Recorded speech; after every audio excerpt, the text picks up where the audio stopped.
फले नीति लोके सुर पूज्यो हवे शुद्ध मणो दान फले नीति लोके सार सुहम भुंज दे निदम। कितनी सुंदर बात कही कुंद कुंद स्वामी ने। आदमी सुख चाहता है कि जीवन में उसके सुख रहे, संपत्ति रहे, उसकी पूजा हो, उसकी ख्याति हो, उसके घर में सारी सुविधाएं रहें।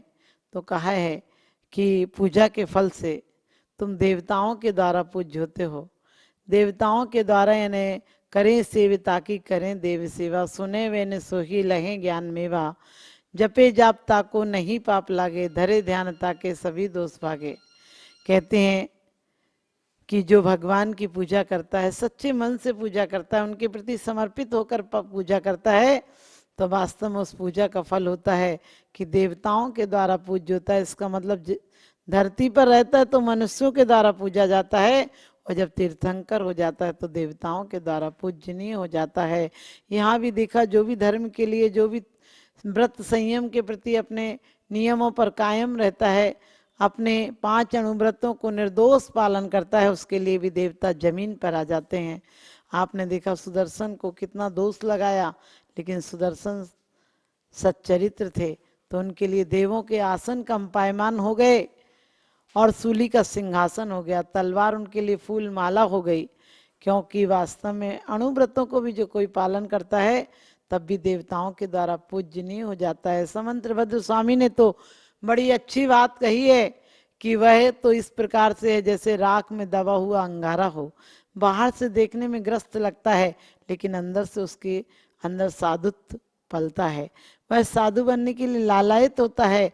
इसीलिए हमारे आचार्यों ने कहा है कि तुम यदि पूजा में अपना दान लगाते हो, अपना मन लगाते हो, अपना द्रव्य लगाते हो, अपना शरीर लगाते हो, लेकिन पूजा कैसी, ऐसी नहीं जो आप थाली लगाते हैं और पूजा कर लेते हैं, एक एक अर्घ चढ़ा लेते हैं, ये कोई आपकी पूजा कार्यकारी नहीं है।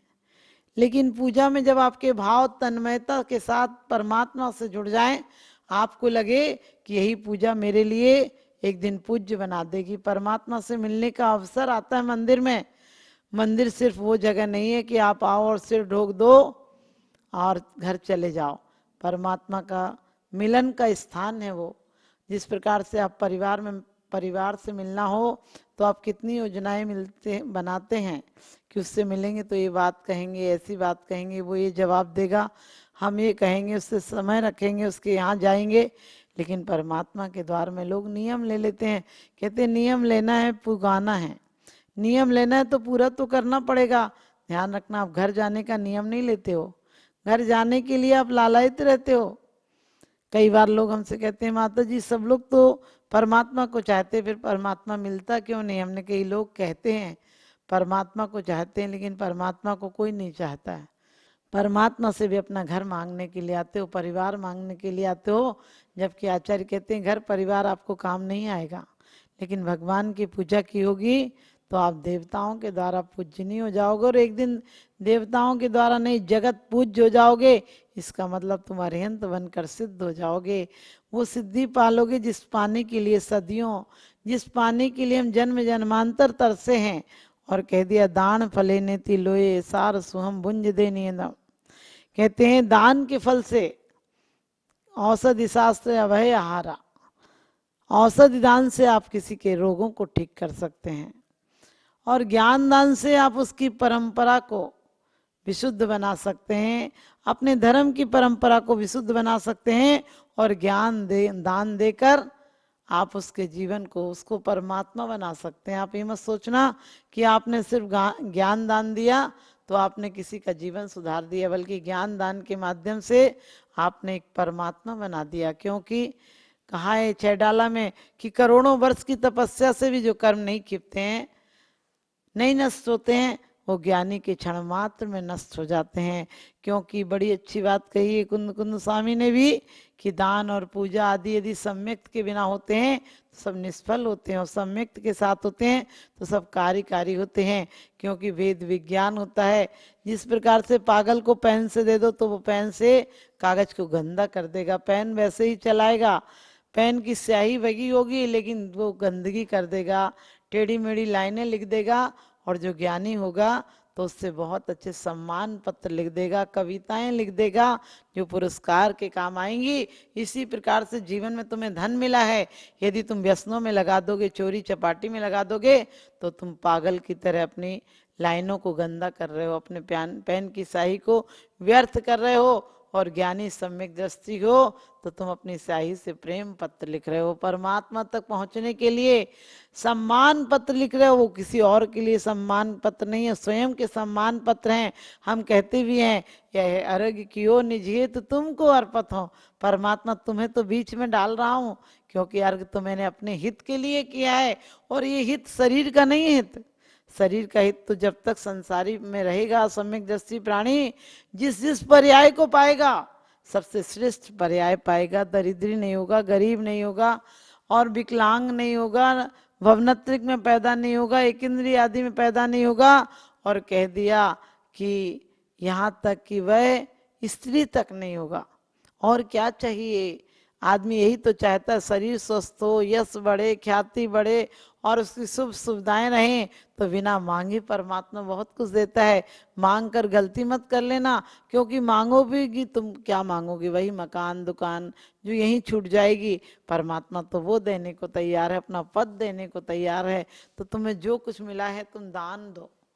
दान दो का मतलब सिर्फ पैसे का दान करने को हम दान समझ लेते हैं, लेकिन हमें मन मिला है, वचन मिला है, काया मिली है, इतना सुंदर द्रव्य क्षेत्र काल भाव मिला है।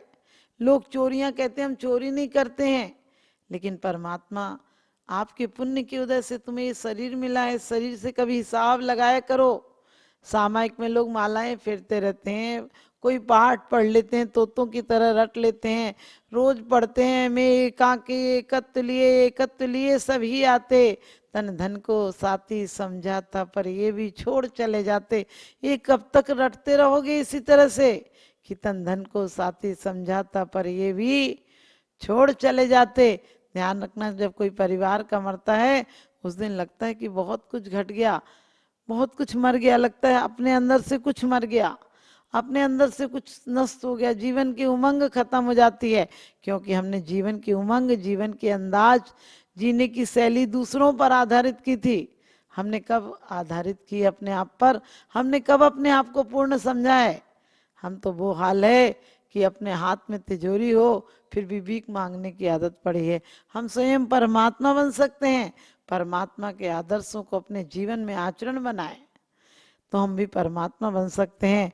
इसलिए कहा है कि दान फलेन तिलोए। दान का फल यही है कि आपको जो द्रव्य मिला है, जीव द्रव्य मिला है, पुद्गल द्रव्य मिला है, इसको सार्थक करो। पुद्गल द्रव्य से ये शरीर मिला है, इससे आंखों से परमात्मा के दर्शन करो, कानों से जिनवाणी का श्रवण करो, और मुख से प्रभु की भक्ति बोलो। तुम्हारी वाणी जिनवाणी हो जाए, तुम्हारे हाथ आहार दान पूजा के लिए, किसी के सहारा देने के लिए वैसाखी का काम करें, तुम्हारे पैर सिर्फ तीर्थों की तरफ जाएं। जिनके पैर तीर्थों की तरफ जाते हैं वो एक दिन स्वयं तीर्थंकर बन जाते हैं। जिस बिन नहीं जिन राज सीजे तुर लो जग कीच में, एक घड़ी मत विसरो करो जैसे आयु जम मुख बीच में। लोग दुनिया की योजनाएं बनाते रहते हैं, घर बनाना है, मकान बनाना है, परिवार में बच्चों की शादी करना है, सब करो, करने की कोई मनाही नहीं है। लेकिन जितनी तल्लीनता से तुम उन कामों की योजनाएं बनाते हो, कभी आत्मोत्थान की योजनाएं बनाई? लोग इसी बात में कहते हैं मेरा परिवार, मेरा घर, मेरी दुकान, मेरा शहर। अरे क्यों व्यामोह में पड़े हो इतने? क्या किसी गांव का पता था जन्म लेने के पहले कौन से गांव में पैदा होगे, कौन सी जगह पैदा होगे, किसके घर में पैदा होगे, कौन माँ बाप होगा, कौन रिश्तेदार होगा? कुछ भी पता नहीं था। लेकिन यहाँ आकर इंसान जब पैदा होता है तो इकट्ठे जैसे चील कौए टूट पड़ते हैं। इस प्रकार से रिश्तेदार सारे बन जाते हैं। आदमी अकेला आता है, अकेला जाता है, क्यों कहते हैं आते समय दिगंबर आया, आते समय दिगंबर आया, मरते समय चदरिया ओढ़ी, जीवन भर क्या गया साथ में, देख ना पाई आंख निगोड़ी। क्योंकि कहते हैं ये जीवन घट को पुण्य से भरना था।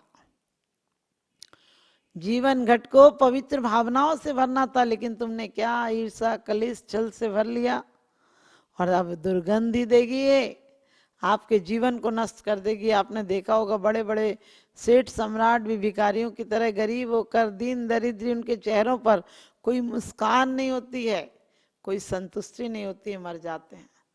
इसलिए कहा है हमारे यहाँ कि वास्तव में तुम अपने जीवन को धन्य बनाना चाहते हो तो इस तन को परमात्मा के चरणों में अर्पण कर देना। इन पैरों को तीर्थों पर ले जाओ तो ले जाओ, लेकिन रोज तीर्थ बना देना। ये पैर सिर्फ मंदिर के लिए आए, स्वाध्याय के लिए आए, दुकान के लिए जाएं, और दुकान में भी एक उद्देश्य हो। काम दोनों एक ही करते हो, लेकिन दुकान में उद्देश्य होना चाहिए कि हमारा जीवन परमात्मा धर्म के लिए हो। यदि मैं कमाई भी करूं तो उसमें धन का मेरा एक अंश जरूर लगे। एक व्यक्ति दुकान पर बैठा हुआ था, बड़ी तल्लीनता से दुकान चला रहा था, और दुकान का कुछ काम हो रहा था, नक्काशी का काम करा रहा था बाहर। तो एक संत निकले और मुस्कुरा रहे थे उसे देखकर। उसके बाद वो कुछ दिन बाद फिर निकले संत, फिर वो और कुछ काम कर रहा था, फिर संत मुस्कुराए। फिर तीसरी बार आए और संत से उस व्यापारी ने कहा कि आप हमें 2 बार देखकर क्यों मुस्कुराए, और आज आप हमारे यहाँ फिर क्यों आए हैं। कहने लगे मैं इसलिए मुस्कुराया कि तुम्हारे पिताजी ने इस काम को शुरू किया था, और वो भी इससे ज़्यादा तल्लीनता से काम करते थे, लेकिन आज पिताजी मर गए और तुम्हारी उम्र सिर्फ 7 दिन की रह गई, और तुम 2-2 4-4 महीने की प्लान बना रहे हो। 4 महीने में ये काम पूरा कर देना, 2 महीने में ये काम कर देना। अरे काम तो पूरा होगा, लेकिन उसके पहले तुम पूरे हो जाओगे।